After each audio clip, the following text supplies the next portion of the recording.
Poverty is not a political platform, and so that's one thing that makes it difficult.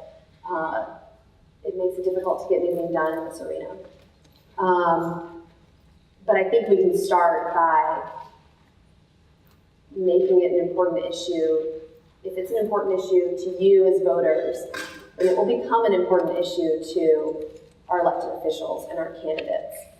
So starting by recognizing that this is a serious problem in this country, and it's not just a problem around the world. It's right here in America that it's become an issue, and especially in recent years. I said to say that young people have tremendous potential power in our country, but so often we forget. Don't use our voices, don't use our feet. I know you've all heard the JFK quote, ask not what your country can do for you, but ask what you can do for your country. I actually think that in America today, it's okay to ask both of those questions. I think money is absolutely diluting key issues. Well, I am a strong proponent of the slogan, corporations are not people. So the idea that corporations can have an enormous impact on our political system and our election process is extremely disturbing to me, and that's obviously a more recent phenomenon, but it's something that really does bother me, because elections and issues and candidates are supposed to be speaking to the populace, are supposed to be speaking to the voters.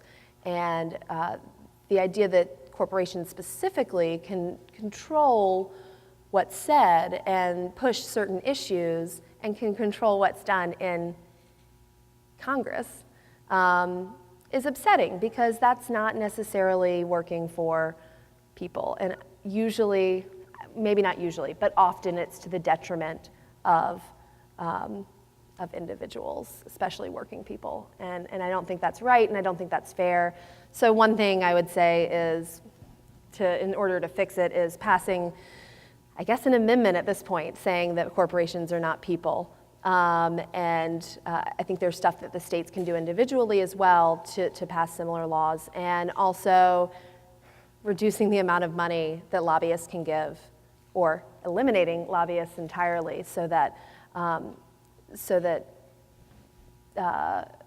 public officials are not influenced by money they're receiving from organizations. Who are your political heroes? That's a very hard question. I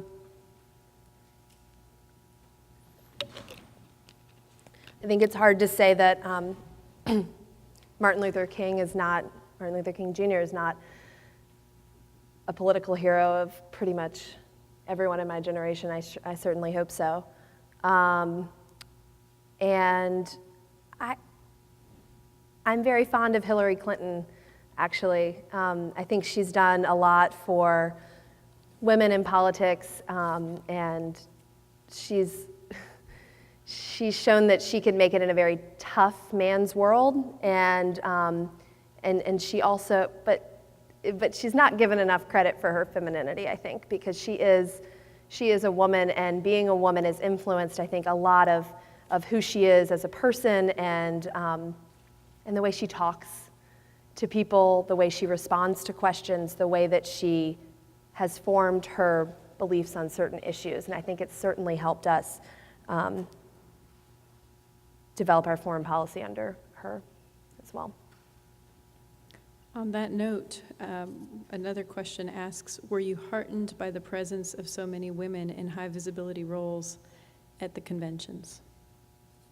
Oh, absolutely. I think we're finally breaking into this world slowly but surely.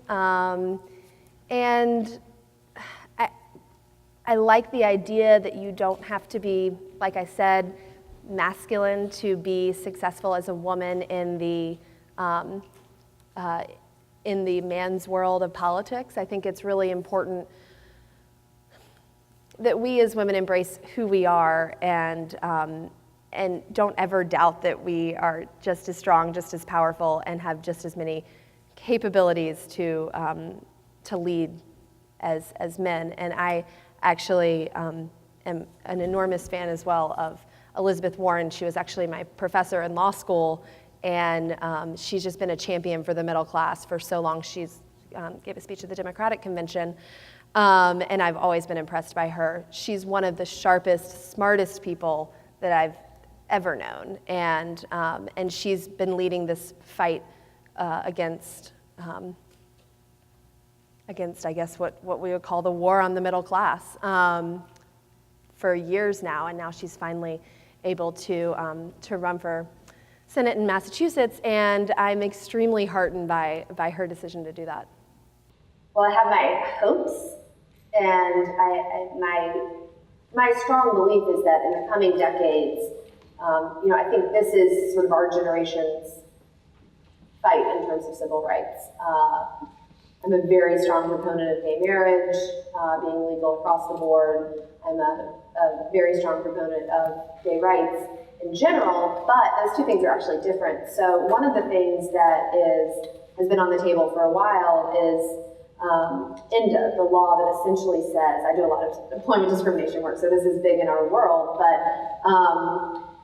it basically says that the LGBT community has the same rights under the employment discrimination laws, Title VII specifically, as any other person who is in a protected class. So race, gender, national origin, age, all of these are protected classes, and for some reason sexual orientation right now is not protected.